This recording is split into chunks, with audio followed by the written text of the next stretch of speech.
কালকে আমার একটা এক্সাম ছিল যশোরে, আর যেহেতু আমি খুলনা থাকি তো ভেবেছিলাম সকালবেলায় রওনা দিব, যেহেতু সকাল সকাল ট্রেন পাওয়া যায়। তো ভাবলাম খুলনা থেকে যাব, পরীক্ষা দিব আর চলে আসবো আবার। তো খুবই সকালে মানে 5:30টার সময় আমি বাসা থেকে বের হয়ে গেলাম, যে এত সকালে রিক্সা পাচ্ছিলাম না, তো কি করব, হাঁটা শুরু করে দিলাম।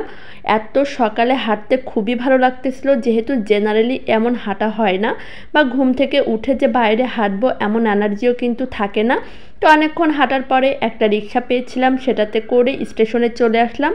একা একা যাচ্ছিলাম, তার জন্য একটু খারাপও লাগতেছিল।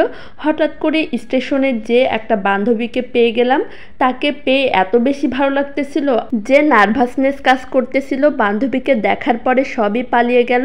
তারপরে তো বান্ধবীর সাথে গল্প আর গল্প, অনেক কষ্ট করে দুজন ভিড়ের মাঝে ট্রেনে উঠে পড়লাম।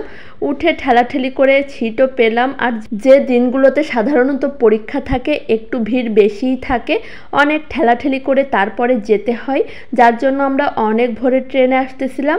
তো অবশেষে আমরা যশোর পৌঁছে গেলাম, আর পৌঁছানোর পরে অনেকটা টাইম ছিল আমাদের হাতে, কারণ যেহেতু আমরা অনেক সকাল সকাল চলে এসেছিলাম। এই তো স্টেশনে নেমে আমরা একটু ঘোরাঘুরি করতেছিলাম, হঠাৎ করে আমাদেরই এক বন্ধুর সাথে দেখা হয়ে গেল।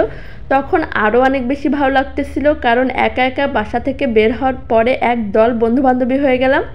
তাকে পেয়ে ভাবলাম যে যেহেতু অনেক সকালে এসেছি, খাওয়া দাওয়া করা হয়নি, তো সবাই মিলে চলে গেলাম নাস্তা করতে। নাস্তা করে তারপরে যার যার পরীক্ষার কেন্দ্রে সবাই চলে গেলাম। যেহেতু এক একজনের এক এক জায়গায় ছিল কেন্দ্র, সেহেতু আমাদের আর একসাথে থাকা হলো না। আমার যেখানে ছিট পড়েছিল সেটা আমি চিনতামও না।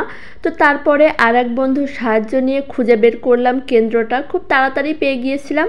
একটা মাঠের ভিতরে একটা কলেজ, অনেক ভালো লাগতেছিল দেখে। তো হাতে যেহেতু অনেকটা টাইম ছিল, তো ভিতরে না যেয়ে সামনে অনেকটা সময় দাঁড়িয়েছিলাম। ভাবলাম যদি এত আগে থেকেই ঢুকে পড়ি তাহলে সময়টা কাটাতে পারবো না, কারণ ভিতরে যেহেতু ফোনটাও হাতে থাকবে না, তখন কিভাবে এত সময় কাটাবো। তো তারপরে ভালোভাবে পরীক্ষা দিয়ে আবার আমি, তখনই ছিল ট্রেন, মানে 11টায় এক্সাম শেষ, 11টায় ট্রেন ছিল। অনেক রিস্ক নিয়ে চলে আসলাম স্টেশনে, ট্রেন পাবো কি পাবো না সেটা ভাবতে ভাবতে। আর যেহেতু বাসে উঠতে আমার একটু বেশি কষ্ট হয়, তো ভাগ্যে আমার ট্রেন ছিল, তো ট্রেনটা পেয়ে আমি সাথে সাথে ট্রেনে উঠে পড়লাম। অনেক ফাস্ট, মানে 1 ঘন্টায় আমি পৌঁছে গেলাম খুলনা স্টেশনে। অনেক ভালো লাগতেছিল, কারণ এত দ্রুত পরীক্ষা দিয়ে ফিরে আসতে পারবো কখনোই ভাবিনি।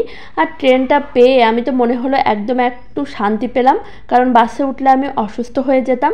তো এই তো ফাইনালি আমি খুলনা স্টেশনে, আর অনেক সুন্দর একটা দিন কাটালাম।